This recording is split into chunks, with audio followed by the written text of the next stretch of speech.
ललितपुर से पूछते हैं, जगत पूज के चरणों में कोटेश्वर नमन। महाराज जी, सबसे ज़्यादा पंच कल्याणक प्रतिष्ठाएं जो हुआ करती हैं वह पूज्य श्री आदिनाथ भगवान की क्यों की जाती हैं? 23 तीर्थंकरों की क्यों नहीं होती अधिकतर? बहुत बार मैं बता चुका। आपके यहाँ कोई कार्ड आता है शादी का तो किसके नाम से आता है? जो घर का मुखिया है उसी के नाम से आता है। अब सब लोग कहें घर के कि भाई हमारा नाम नहीं आया तो हम तो नहीं जाएंगे। अरे भाई दादाजी के नाम आ गया तो उसमें सारे परिवार। इसी प्रकार आदिनाथ मुख्य तीर्थंकर हैं, उनके पंचकल्याणक का अर्थ है सभी का पंचकल्याणक, उसमें अंतर्निहित।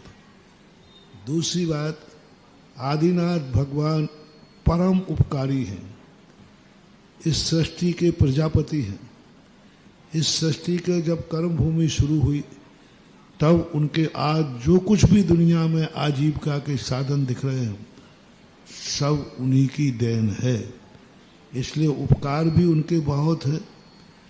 तीसरी बात है, उनके जीवन की जो घटनाएं हैं वो मंचन के योग्य हैं। उनके राज्य भी हुआ, सामाजिक व्यवस्थाएं भी हुई, उपसर्ग भी उनको आए। तो इस प्रकार से उनका बहुउद्देशीय चरित्र है ऋषभ देव का। अन्य तीर्थंकरों का बहुउद्देशीय जीवन नहीं रहा। उनके जीवन में बहुत सारी परिस्थितियां आई।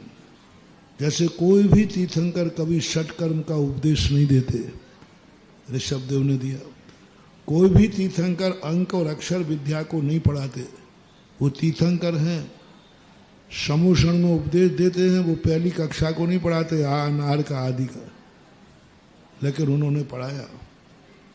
तो सारी सृष्टि का उनके जीवन में बहुत बड़ी चीजें हैं और ऐसे शक्ति संपन्न तीर्थंकर को हम पंचकना के रूप में मनाते हैं।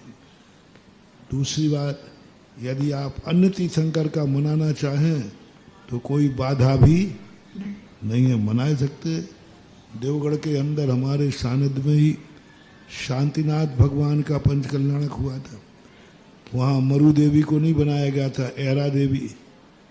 शांतिनाथ भगवान की माता का नाम ऐरा था। तो कर सकते हैं आप चाहे, लेकिन उसमें कार्यक्रम, मंचन का कार्यक्रम ज़्यादा नहीं मिल पाता।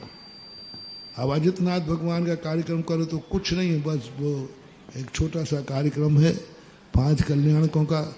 कोई शिक्षाविद, सामाजिक, राष्ट्रीय कोई शिक्षा के सूत्र हमें अन्य तीर्थंकरों के चरित्र में नहीं मिलते हैं।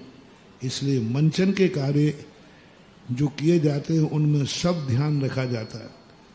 राजनीति भी प्रभावित हो, लोग राजनीति भी सीखें, परिवार की नीतियां भी सीखें कि परिवार कैसे चलाया जाता है, समाज की नीतियां, समाज की व्यवस्था कैसे की जाती है। तो ये सारी चीज़ें उनके मिलती हैं, इसलिए आदिनाथ के ज़्यादा पंच कल्याणक मनाए जाते हैं। परम